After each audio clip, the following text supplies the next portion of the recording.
തദ്ദേശ തെരഞ്ഞെടുപ്പിൽ വിജയമുറപ്പിക്കാൻ തന്ത്രങ്ങളുമായി കോൺഗ്രസ്. തെരഞ്ഞെടുപ്പ് വിജ്ഞാപനം ഇറങ്ങും മുൻപേ തിരുവനന്തപുരം കോർപ്പറേഷനിൽ രണ്ടാം ഘട്ട സ്ഥാനാർത്ഥി പട്ടികയും പ്രഖ്യാപിച്ചു. കൊല്ലം കോർപ്പറേഷനിലും ആദ്യഘട്ട സ്ഥാനാർത്ഥി പട്ടികയായി. കൊച്ചിയിൽ മേയർ സ്ഥാനാർത്ഥിയായി ഷൈനി മാത്യു മത്സരിക്കും.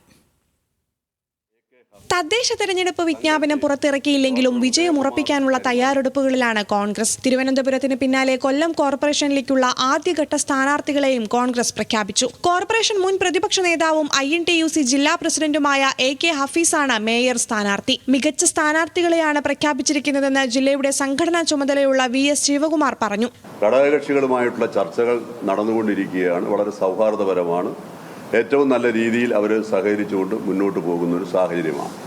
ഈ പ്രാവശ്യം കൊല്ലം കോർപ്പറേഷൻ UDFന് അനുകൂലമായി ജനങ്ങൾ വിധിയെഴുതുമെന്നുള്ള കാര്യത്തിൽ സംശയമില്ല.